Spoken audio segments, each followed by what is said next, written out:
इसी सरफेस के नीचे पूरा का पूरा समुंदर है। साइंटिस्ट को 24 एक्सोप्लैनेट्स में से 2 ऐसे सुपर हैबिटेबल प्लैनेट्स मिले हैं, दोनों ही धरती से भी बेटर है, लेकिन साइज में ये धरती से 8 गुना बड़ा है।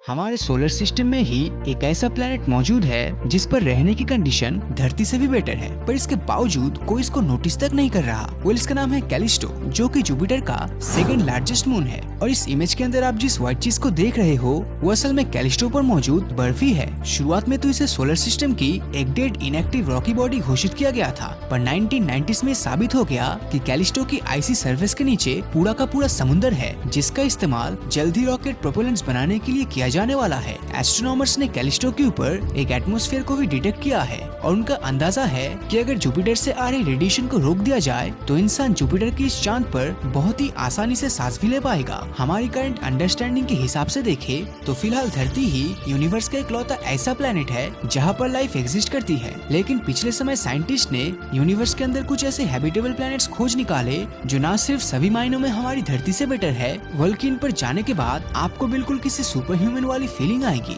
5 अक्टूबर 2020 को एस्ट्रोबायोलॉजिस्ट DS मकुच ने एक नए मिशन की शुरुआत की, जिसके तहत उन्होंने ऐसे प्लैनेट्स को अपना टारगेट बनाया जो सभी मायनों में धरती से बेटर थे। और आप यकीन नहीं करोगे कि उन्हें ऐसे प्लैनेट्स भी मिले जो एक या दो नहीं बल्कि पूरे के पूरे 24 थे। इन सुपर हैबिटेबल प्लैनेट्स को खोजने के लिए मकुच और उनकी टीम ने एक अलग ऑब्जर्वेशन करने का डिसाइड किया, जिसके लिए उन्होंने क्राइटेरिया की एक लिस्ट बनाई और जो भी प्लैनेट क्राइटेरिया की उस लिस्ट को फॉलो कर रहा था तब इसका सीधा सा मतलब था कि वो सुपर हैबिटेबल प्लैनेट है। जब भी कोई प्रॉपर प्लैनेटरी सिस्टम मिलता है तब उसमें सबसे पहला काम होता है वो प्लैनेट और उसके होस्ट स्टार के बीच के डिस्टेंस को मेजर करना, क्योंकि इससे ही हमें पता चल जाता है कि वो प्लैनेट अपने हैबिटेबल जोन में है या नहीं, और अगर है तो उस पर कितना वाटर परसेंटेज होगा। हैबिटेबल प्लैनेट्स खोजने के अगले क्राइटेरिया की बात करें तो वो है size and mass of planets, क्योंकि किसी भी प्लैनेट का मास और साइज लाइफ को इवॉल्व होने में इन्फ्लुएंस कर सकता है। अब जितना प्लैनेट का साइज होगा उतनी ही ज्यादा जगह मौजूद होगा इंसानों के रहने के लिए,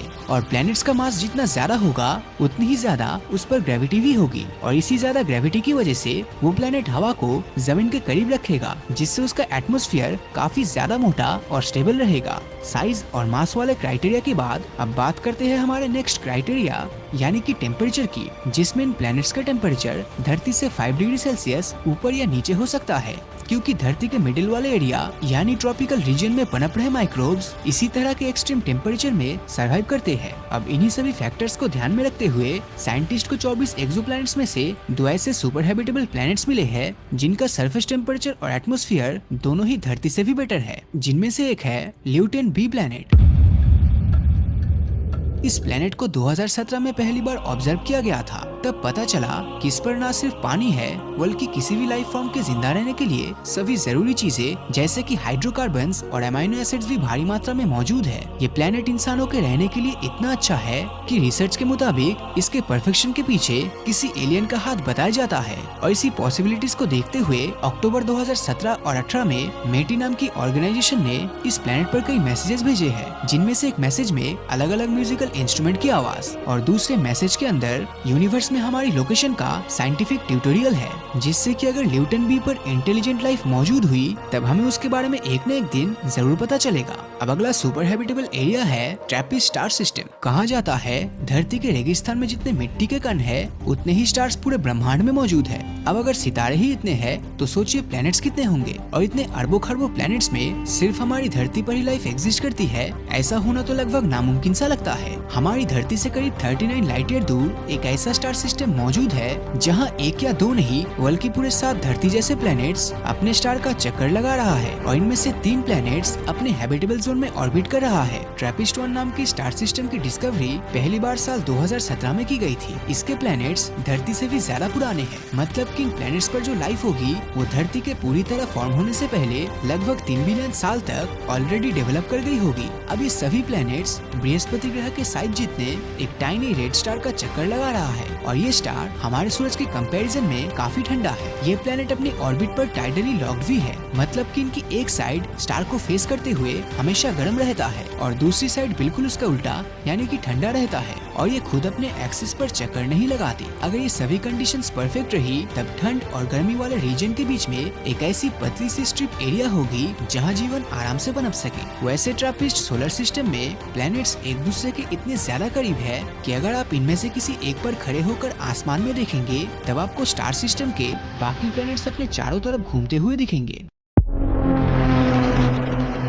TOI स्टार सिस्टम। इस स्टार सिस्टम में दो प्लैनेट्स इसके हैबिटेबल जोन में आता है जो कि है TOI 700d और TOI 700e। ये दोनों ही एक्सोप्लैनेट का मास हमारी धरती जैसा ही है। जहाँ TOI 700e 28 दिन में अपने सूरज का चक्कर लगाता है तो वहीं पर TOI 700d 37 दिन में, और दोनों ही धरती के साइज के लगभग बराबर है। अगर इन दोनों प्लैनेट पर ही एक तरह का एटमॉस्फेयर हुआ तब इनका तापमान हमारी धरती से भी ज्यादा होगा, जो इनकी हैबिटेबिलिटी के लिए एक गेम चेंजर है। साइंटिस्ट ने पाया कि TOI 700d पर बहुत से प्लैनेट्स मौजूद है और अगर किसी दिन हम यहाँ पर पहुँच गए तब वो लाइफ फॉर्मिंग प्लैनेट्स हमारी धरती के जैसा ही होगा। लेकिन क्या ऐसा थियोरेटिकली पॉसिबल है कि दूसरे प्लैनेट्स पर धरती जैसा ही लाइफ फॉर्म मौजूद हो? वेल, एवोल्यूशन एक ऐसी चीज है जिसे ग्रेविटी की तरह ही नेचर का यूनिवर्सल लॉ माना गया है, यानी वो नियम जो ब्रह्मांड के हर जगह काम करता है। इस प्रोसेस में एक दूसरे से रिलेट करने वाली स्पीसीज एक जैसे प्राकृतिक मुश्किलों का सामना करते हुए इवॉल्व हो जाता है, क्योंकि किसी भी एलियन प्लैनेट पर लाइफ का स्टार्टिंग पॉइंट काफी सिंपल रहता है। जो सुपर हैबिटेबल प्लैनेट्स होंगे वो काफी पुराने होंगे, साथ ही उसका साइज काफी बड़ा, टेम्परेचर वार्म और धरती के मुकाबले वहाँ ज्यादा नमी होगी। ये प्लैनेट्स ऐसे स्टार्स को ऑर्बिट कर रहे होंगे जो हमारे सूरज से भी ज्यादा पुराने हैं और उनका लाइफ स्पैन भी